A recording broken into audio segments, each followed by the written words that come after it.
What's up, guys? Brony Dash here for another top 5 today. And as per usual, yesterday we've just finished up the 2001. Now in 2002. Like I said, still can't find like an interesting game logo, but this is Star Wars Jedi Knight. Oh, it's number 2. It's the second one. But Star Wars Jedi Knight games are quite okay. They're not my favourite, but they're meh. I still like quite a lot of Star Wars games. Not all Star Wars games, because there are some Star Wars games that are fucking awful, but still, they're quite good. Anyway, without further ado, let's begin, shall we? So yeah, top 5 best video. So guys, still getting off a cough. Top 5 best video games of 2002. Top 5 best video games of 2002. At number 5.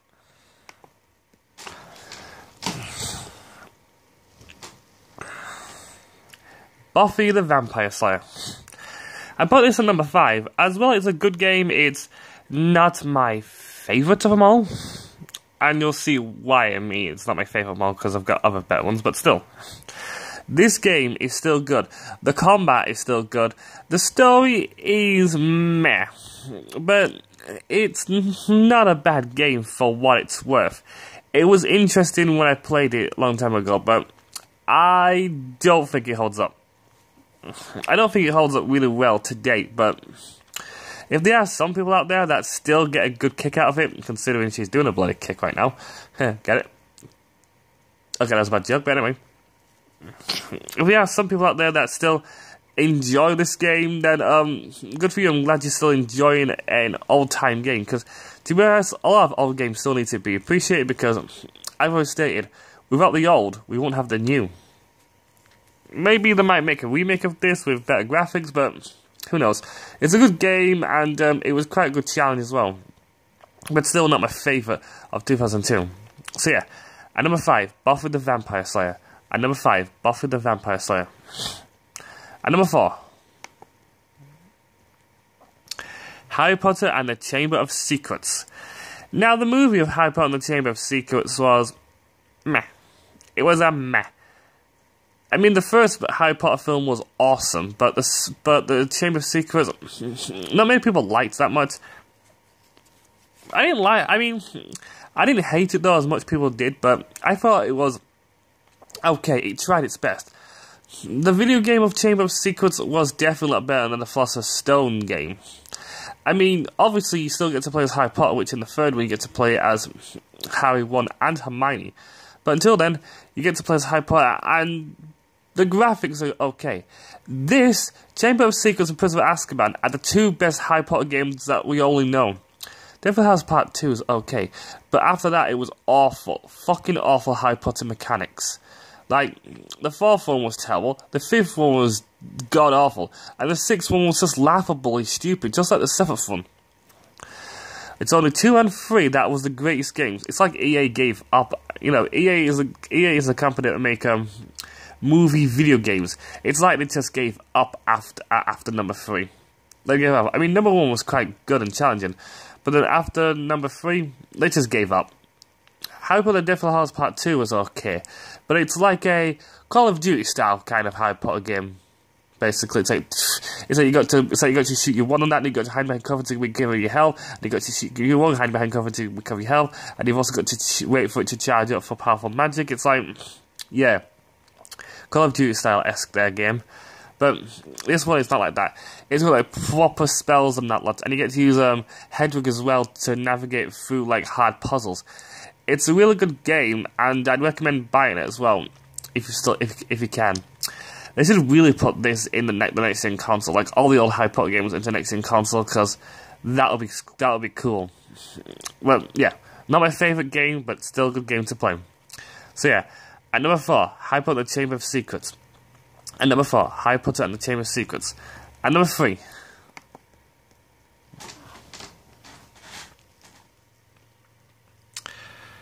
Blood Omen 2. Now, I've not played this game for years, but that guy who's sucking guys' blood is known as Kane or Khan, is it? I don't know if I said his name right, but Basically, he's a vampire, but he can suck people's blood by just literally killing them, and then to suck his blood without actually putting his teeth in you. Yeah, he's like a vampire. He's like a powerful vampire warrior that is trying to get revenge. Basically, that's what this whole game is about. Him trying to get revenge on the people on the people that betrayed him. And it was quite a good game when I used to play it as a kid. Yes, I played this game as a kid, considering it was actually meant for adults. But still, fuck it. I used to play a lot of games as a kid that were meant for adults. But still, this game was actually very good. I can't remember how the premises of the game properly goes, but if I could, I would play this game again just to see how it fares up to date. Not sure if it does fare up to date, but who knows? Maybe it does, maybe it doesn't. I'll have to see. I'll have to see if I do get my hands on this game, because it was a really good game. But yeah. Anyways, enough of that. It's good, but it's not my favourite.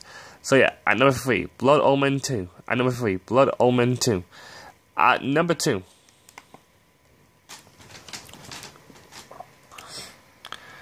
Scooby-doo, Night of 100 Frights. Again, when I was a kid, I used to love the Scooby-doo series. I kind of still do. I kind of have a soft spot. Well, except for this newer Scooby-doo series. After Mission Incorporated, which people said was alright, I thought it was kind of good because it was like episodic type of thing.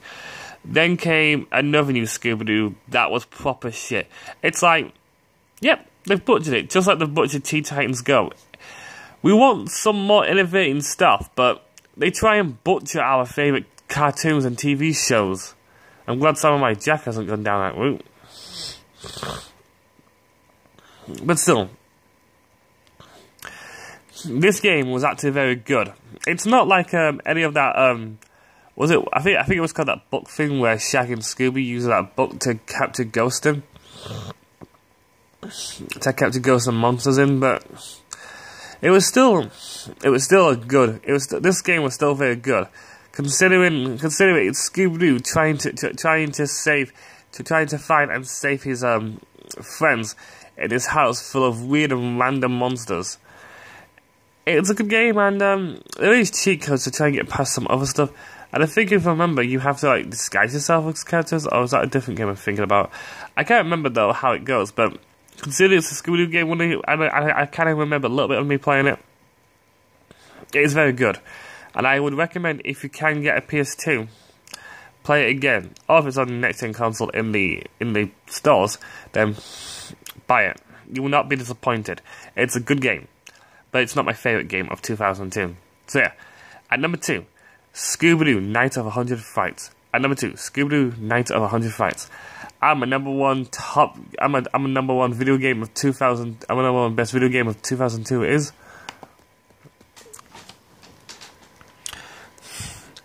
Spider-Man the movie game. Now this is the first ever Spider-Man game. Considering it was very good, I kind of didn't like it more than the PS1 version that I've mentioned. And it's not. It's okay. It's actually better than the Amazing Spider-Man version. A bit. Better. Well, it's not better. It's not better than the first one, but it's definitely better than the sequel Amazing Spider-Man one, because that game was awful. But still, this game was good. A lot of stuff, right? A lot of games try and stick to the movies. This does, but you know, at the beginning of it, it just goes. Well, at the beginning of it, it's like a movie type thing. But then after that, it starts going to different types of thing where you get to fight the Vulture and Shocker. That's Shocker right there. And, Vulture, Shocker. Actually, that's it. The Vulture and Shocker, which is two different things there. But in a sense, it actually adds up to it. It actually adds up and also leads to the Green Goblin's on-screen appearance in the game, which again was still played by Willem Dafoe's voice in this. And I will admit, it was really good. The game mechanics is good, and the cheat codes makes it a lot easier for me to win. So yeah, I'm a cheater. Go fuck yourself. But still, it's interesting and a very good game, and some parts are quite hard to do. and challenging, especially that train part with Shocker. That was like you have to dodge and move around very quickly, or else you'll get fried. And if you get hit too much, you're dead. Game over. It was good though. The vulture scene was quite hard as well because you had to try and chase him down while also repairing shit as well. And then when you had to fight him, it was quite annoying in the sky. But it's a very good game. Oh yeah, I forgot. It's not also just Vulture and Shocker. I just remembered. You also get to face off against the Scorpion, who you kind of help first, but spoiler, you kind of help first, and then you get to fight him in the end. But either way, it is a very good game, and I still don't understand why they don't make these old Spider-Man games. Obviously, Spider-Man 3, the game, was shit. Spider-Man 2, the game, everyone liked a lot, but I thought was meh. This one I found more better than Spider-Man 2. The only reason why I like these kind of games, I mean, I don't mind like open world games, but for Spider-Man, I prefer it to be like a go to the next objective kind of game, basically, like with most movie games that I've played.